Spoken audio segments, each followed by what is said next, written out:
வணக்கம் நண்பர்களே. பிக் பாஸ்ல இதுவரையிலும் எப்படி விளையாண்டாங்களோ தெரியல. இனிமே வந்து செம்மையா விளையாட போறாங்க அப்படிங்கிறது மட்டும் தெரியுது. என்ன ரீசன் அப்படின்னு பார்த்தோம்னா, 50 நாள் கடந்துட்டாங்க.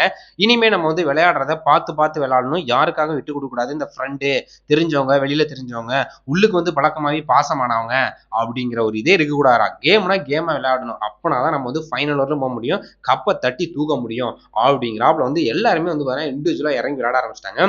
இதுலயும் சிலது வந்து பார்த்துட்டீங்கன்னா மறைச்சு வச்சுட்டு கேம் வந்து இண்டிவிஜுவலா விளையாடாம அப்படியே 2 ஆளு 3 ஆளு சேர்ந்து வச்சு ஒருத்தர் வெளியே அனுப்பணும் அப்படின்னா பேசி வச்சு அனுப்புறதுக்கு அந்த வேலையும் பார்த்துக்கிட்டு இருக்காங்க.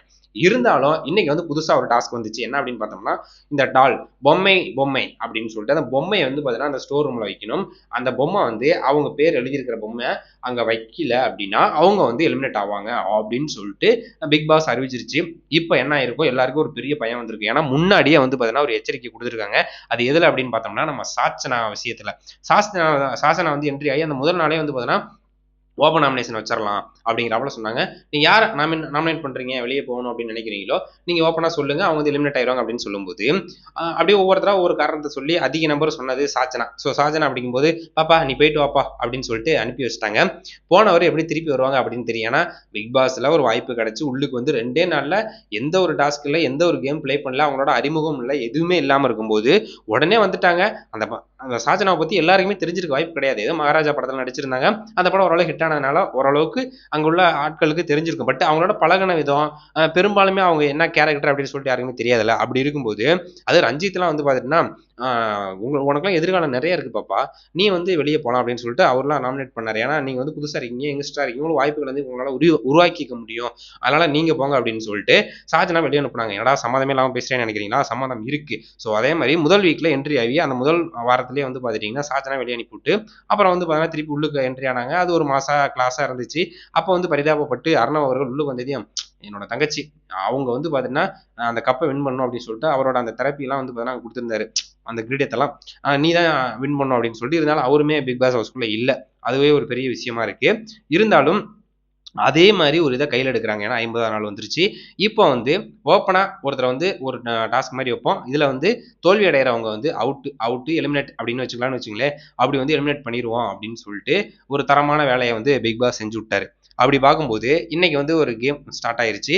முத்து தான் படிக்கிறாரு. படிச்சதுக்கப்புறம் வந்து பார்த்துட்டிங்கன்னா ஒரு பெரிய ஒரு இது மாதிரி இருக்கு. அந்த தொட்டிக்குள்ள வந்து பார்த்துட்டிங்கன்னா அந்த பாலை போட்டு வச்சு அந்த பால் உள்ள வந்து பார்த்துட்டிங்கன்னா அந்த பொம்மைலாம் இருக்கு. பேர் எழுதி இந்த பொம்மை இவங்களுது, இவங்க அதை வந்து அந்த ஸ்டோர் ரூம்ல சேர்த்து வச்சிடணும். அப்படி போய் அங்கே சேர்க்கல, கடைசியா அந்த இதில் இல்லை அப்படின்னா அவங்க வந்து பார்த்தீங்கன்னா அவுட்டு, அவங்க வந்து எலிமினேட் ஆவாங்க அப்படின்னு சொல்லிட்டாங்க. ஒரே இதில் வந்து பார்த்தீங்கன்னா எலிமினேட் ஆயிடுவாங்க அப்படின்னு சொல்லிட்டு நினச்சிக்கிட்டு இருந்தா அப்பதான் வந்து பார்த்தீங்கன்னா நம்ம தர்சிகா பொம்மையை வந்து ஒரு மாதிரி உள்ளடி வேலையெல்லாம் பார்த்து இது பண்ணிட்டு இருக்கும்போது கேம் இண்டிவிஜுவலாக விளாடுங்க அப்படின்னு சொல்லி சண்டை போட ஆரம்பிச்சிட்டாங்க. ஏன்னா முதல் ரவுண்ட்லேயே ஒரு டாஸ்க் வருது. இந்த டாஸ்க்ல அந்த பொம்மை இல்லாதவங்க வெளியே போயிடுவாங்க அப்படின்னு பிக் பாஸ் சொல்லும்போது எல்லாருக்குமே ஒரு பயம் இருக்கும். அந்த பயம் தான் வந்து பார்த்தீங்கன்னா தரிசிகாவுக்கு. என்னடா இது, நம்ம இப்பதான் விஷால் கூட வந்து பார்த்தீங்கன்னா ஒரு மாதிரி கமிட் ஆயிருக்கோம், அவரோட ஒரு லெவல் அப்படியே போறோம், 100 நாள் இருந்துடலாம் அப்படின்னு நினைச்சா இவங்க பாட்டுக்கு திடீர்னு ஒரு ஓப்பனா வந்து பார்த்தீங்கன்னா ஒரு டாஸ்க்கை வச்சு இதுல அந்த பொம்மை இல்லாதவங்க வெளியே போயிடலாம் அப்படிங்கிறாப்புல சொன்னா எப்படி ஏத்துக்க முடியும்? அவங்க வந்து பொங்கி எழுந்துட்டாங்க.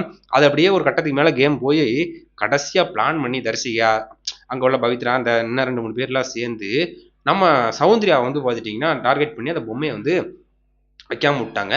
கடைசியா அந்த பொம்மை வந்து நம்ம தர்சியா கையில இருந்துச்சு, சௌந்தர்யா பொம்மை. அப்படி இருக்கும்போது என்னடா டேய், நானே எதிர்பார்க்கல, என் பொம்மை யாரா வச்சிருக்கிறது அப்படின்னு சொல்லிட்டு சௌந்தர்யா அவர்கள் ஒரு சைடு செம்மையா வந்து கடுப்பாக இருந்தாங்க. கடைசியா அந்த கேம் அந்த ஃபர்ஸ்ட் ரவுண்டு முடியிறப்ப அது ஃபர்ஸ்ட் ரவுண்டுன்னு சௌந்தர்யா பேர் இருந்ததுனால தான் எதுவும் பிக் பாஸ் வந்து ஆஹா செம்ம பொண்ணு, இவங்க இருந்தா பெரிய அளவில் கண்டென்ட் கொடுப்பாங்க, அவங்களுக்காகவே நிறைய பேர் பார்க்குறாங்க, அப்படி இருக்கும்போது அவங்களுக்கு வந்து வெளியில போற ஒரு வாய்ப்பு வந்துருச்சு அப்படின்னு சொல்லிட்டு ஒரு வேளை அந்த முதல் ரவுண்டில் சௌந்தர்யா அவர்கள் தான் அவுட் ஆகியிருந்தாங்க. அப்படிங்கும்போது அவங்க தான் எலிமினேட் ஆகணும். அப்படிங்கும்போது முதல்ல வந்து பார்த்தீங்கன்னா ரவுண்டு கணக்கெல்லாம் சொல்லவே இல்லை. அந்த டாஸ்க் வருது, அதில் அங்கே பொம்மை இல்லாதவங்க வெளியே போங்க அப்படின்னு தான் சொல்லியிருந்தாங்க. அப்படி இருக்கும்போது சௌந்தர்யா பேரை வந்துடுவோம்.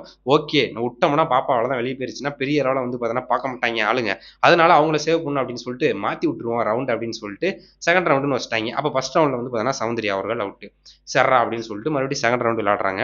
செகண்ட் ரவுண்டில் வந்து பார்த்துட்டிங்கன்னா பெரிய லெவலில் கேம் போயிட்டே இருக்கும்போது நம்ம ராணவ் அவர்கள் அவரை வந்து முடிச்சு விட்டாங்க. செகண்ட் ரவுண்டில் அவர் அவுட் ஆகிட்டாங்க. அந்த பொம்மை யார் கையில் இருக்குது அப்படின்னு பார்த்தோம்னா நம்ம தீபக் கையில் இருக்குது. வசமாக மாட்டிருச்சு. பத்தியா மாட்டினியா நீ போ வெளியில். ஏன்னா சௌந்தர்யா தப்பிச்சிட்டாங்க. அடுத்து வாய்ப்பு வருது. அப்போ இப்போ 2 பேரில் யாருக்கு இதாகவும் இல்லை 3ஆவதா ஒரு தடவை வச்சு 3 பேர்லேயும் வெவ்வேறு நபராக இருக்காங்க. 3ஆவது ரவுண்டு வச்சு இல்லை எத்தனை ரவுண்டு கொண்டு போக போகிறதுன்னு தெரில. ஏன்னா அதில் மாற்றவங்களாம் வந்து பார்த்தீங்கன்னா செம்ம கண்டஸ்டண்டாக மாட்டுறாங்க. ஏன்னா ராணா அவர்கள் இடையில என்ட்ரி ஆனார் 5வது வாரம். 6வது வாரம் நல்ல பெர்ஃபார்மன்ஸ் பண்ணார். ஓட்டுலாம் செம்மையாக வந்துச்சு. இப்பயும் ஓட்டுலாம் நிறையா வந்துட்டு இருக்கு. சௌந்தர்யாவுக்கும் முத்துக்கு அடுத்து வந்து பார்த்தீங்கன்னா சௌந்தர்யா அப்படிங்கிற ஒரு ரேஞ்சில் இருக்கும்போது சௌந்தர்யா வந்து பார்த்தீங்கன்னா முதல் ரவுண்டே தோக்கடிச்சு வெளியே அனுப்புறீங்களே அது எப்படிப்பா அப்படின்னு சொல்லிட்டு அதை வந்து ரவுண்டை 2ஆக மாற்றினாங்க. 2லேயே வந்து ராணா அவர்கள் சிக்கிட்டாரு. அப்படி இருக்கும்போது அவரே அனுப்ப மனசு வராது. ஒருவேளை 3ஆவது ரவுண்டு வரதுக்கு வாய்ப்புகள் இருக்கு. ஸோ 3 பேர் மாட்டுறாங்கன்னு வச்சுங்களேன். இதுக்கு வந்து பார்த்துட்டிங்கன்னா ஓப்பனாக வந்து இந்த 3 பேரில் யார் நீங்கள் போகணும்னு நினைக்கிறீங்க அப்படின்னு சொல்லிட்டு கடைசியாக பிக் பாஸ் வந்து இதைத்தான் சொல்ல போகிறாரு. அப்போ வந்து பார்த்துட்டுனா பல பேர் வந்து சௌந்தர்யா மேலே சொல்லுவாங்க. ராணா வந்து சொல்ல வாய்ப்பில்லை. ஏன்னா ராணா வந்து பெரிய டஃப் கிடையாது. சௌந்தர்யா தான் பெரிய லெவலில் டஃப்பாக இருப்பாங்க. அப்போ அவங்கள சொன்னால் அவங்க வெளியே போயிட்டா நம்ம கொஞ்சம் ஃப்ரீயாக இருக்கலாம் அப்படிங்கிற ஒரு தாட்டில் வந்து அங்கே உள்ள கண்டஸ்டன்ட் சொல்லலாம். இல்லை அப்படின்னா 3ஆவதா யார் சிக்கிறாங்களோ அந்த கண்டஸ்டண்ட்டை பொறுத்து வந்து சொல்கிறதுக்கு வாய்ப்பு இருக்குது. ஸோ அப்படி சொல்கிறாங்கன்னு வச்சுங்களேன், வெளியே போகிறாங்கன்னு வச்சுங்களேன், ஒரு பெரிய எதிர்பார்ப்பு இருந்து ஆஹா போயிட்டாங்களே அப்படின்னு சொல்லி நினச்சிக்கிட்டு இருக்கிறப்ப கண்டிப்பாக வந்து பார்த்தீங்கன்னா இப்போ இந்த ரவுண்டு மூலிமா இன்னைக்கு ஒருத்தர் எலிமினேட் பண்ணுறாங்கன்னு வச்சுங்களேன், வெளியே போயிட்டு திருப்பி எப்போ என்ட்ரி ஆவாங்கன்னா ஒரு 70-75 நாள் வாக்கில் அப்படியே மாசா கிளாஸா அப்படியே என்ட்ரி ஆனால் வேற லெவலில் இருக்க போது அப்படிதான் ஒரு பெரிய லெவலில் எதிர்பார்ப்பாக இருக்கும். ஏன்னா வெளியே போயிட்டு திருப்பி உள்ளுக்கு வந்து அந்த 25 நாளில் அவங்க கேம் எப்படி கொண்டு போய் அதை அப்படியே வேற லெவலில் கொண்டு போக போகிறாங்க அப்படின்னு சொல்லிட்டு அது ஒரு செம்ம இன்ட்ரெஸ்ட்டாக இருக்கும்ல. ஸோ அது மாதிரி வந்து பார்த்தீங்கன்னா கொண்டு போகிறதுக்கான வாய்ப்புகள் இருக்குது. ஸோ அதுதான் வந்து பார்த்தீங்கன்னா இன்றைக்கான அந்த டால் டாஸ்கில் வந்து வேற லெவல் ஃபன்னாக இருக்குது. அது வந்து பார்த்தீங்கன்னா இந்த 50 நாளாக வந்து பார்த்தீங்கன்னா பாய்ஸ் தனி கேர்ள்ஸ் தனியாக இருந்தது. இப்போ வந்து எல்லாம் ஒன்றா விட்டாங்க. வேற லெவலில் வந்து பார்த்தீங்கன்னா வேற லெவலில் பண்ணிட்டு இருக்காங்க. அது நம்ம தர்சிகா, அதுக்கப்புறம் பவித்ரா, நம்ம அன்ஷிதா இவங்கலாம் வந்து பார்த்தீங்கன்னா சண்டை போட்டுக்கிட்டே கிடக்குறாங்க. யாருக்காகனா விஜய் விஷால். அங்கே வந்து பார்த்தீங்கன்னா அவர் ஒரு ஸ்டோரியை வந்து கிரியேட் பண்ணி விட்டு ஏதோ ஒன்று கான்ட்ரவர்சியாக நடக்கட்டும், பேசிக்கிட்டே இருக்கட்டும் நம்மளை பற்றி. அப்போ வந்து பார்த்தீங்கன்னா அந்த ஃபுல்லாக லைவ்ல மற்ற எல்லா இதுலேயும் வந்து பார்த்தீங்கன்னா நம்ம தெரியும், நம்ம இருப்போம். அது மூலயமா வந்து நிறைய பறவைகள் வரும். நமக்கான ஓட்டுகள் வரத்துக்கான வாய்ப்புகள் இருக்குது. அதனால் அவங்க பாட்டு அடிச்சுட்டு கிடக்கட்டும் அப்படின்னு கூலாக தலைமை உட்காந்துக்கிட்டு விஜய் விஷால் அவர்கள் கையாட்டிக்கிட்டு ஜாலியாக அவங்க அடிச்சுட்டு கிடக்கிறத ரசிக்கிறாங்க. இதில் வந்து ஆனந்தி வந்து என்னப்பா இது பிக் பாஸ்னாவே முன்னாடி உள்ள சீசன் போல ஒருத்தருக்கு 2 பேர் அடிச்சுக்கிறீங்களா, என்ன இது அப்படி ஆயிர போகுது அப்படின்னு சொல்லிட்டு பவித்ராவும் தர்சிகாவும் சண்டை அடிச்சுக்கிறப்ப அந்த ஒரு வார்த்தை சொன்னாங்க. மறுபடியும் வந்து பார்த்தீங்கன்னா அன்சிதா. ஸோ அன்சிதாவும் பவித்ரா அங்கே இருக்காங்க. அப்போ ஆர்ஜி ஆனந்தி பேசும்போது அவங்க வந்து அழுகே ஆரம்பிச்சிட்டாங்க. பொசசிவ் இருக்கா அப்படின்னு சொல்லி கேட்கும்போது இல்லை அப்படிலாம் இல்லை, ஏற்கனவே இதனால தான் எனக்கு ஒரு என்னோட இது நான் இங்கே வந்து உட்காந்துருக்கேன், பெரிய அளவில் பாதிச்சிட்டேன், எங்கள் அம்மா மேலே சத்தியமாக இல்லை, அப்படி ஒரு எண்ணமே கிடையாது அப்படின்னு சொல்லிட்டு அன்சிதா ஒரு சைடு அழுகையை போட்டாங்க.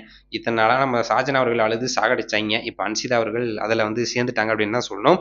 ஸோ இதற்கிடையில் வந்து பார்த்தீங்கன்னா பிக் பாஸ் செம மாசா கிளாஸாக போயிட்டு இருக்கிறப்ப தான் இந்த அன்சிதா வந்து பார்த்துட்டிங்கன்னா அங்கே அழுதுகிட்டு இருக்காங்க. அங்கே விஜய் விஷால் நம்ம சாஜனா பக்கத்தில் இருக்காங்க. தர்ஷியா கூட கைக்கு நெட்டி போடுறாரா என்ன போட்டுட்டு இருக்காருன்னு தெரியல. அங்கே அப்படியே கையை பிடிச்சி அவங்க ஒரு மாதிரி ஒரு சைடு அவங்க கொஞ்சம் இருக்காங்க. நீங்கள் இப்படியே அடிச்சிருக்காங்க, நமக்கு தேவையில்ல, நாங்கள் ஃப்ரீடமாக நாங்கள் இருக்கோம் அப்படிங்கிறப்பல அவங்க இருக்காங்க. ஸோ இது மாதிரி போயிட்டு இருக்கு. வெயிட் பண்ணி பார்ப்போம் என்ன நடக்குது அப்படின்னு சொல்லிட்டு. இந்த டால் டாஸ்க்கு உங்களுக்கு எந்த அளவுக்கு பிடிச்சிருக்கு பிடிக்கல அப்படின்னு சொல்லிட்டு மறக்காம கமெண்ட் பண்ணுங்க.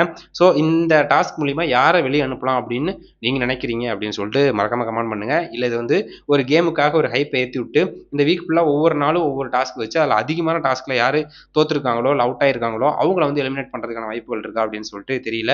வெயிட் பண்ணி பார்ப்போம். இந்த வாரம் இப்போ ஒருத்தர் போனாங்க அப்படின்னா வாரம் இறுதியில் வந்து ஒருத்தர் போகிறதுக்கான வெளியேறதுக்கான வாய்ப்புகள் இருக்குது. அப்போ மொத்தம் டபுள் இந்த வீக்கில் வந்து போகிறதுக்கு எலிமினேட் ஆகி போகிறதுக்கான சான்சஸ் அதிக அளவில் இருக்குது. So thank you.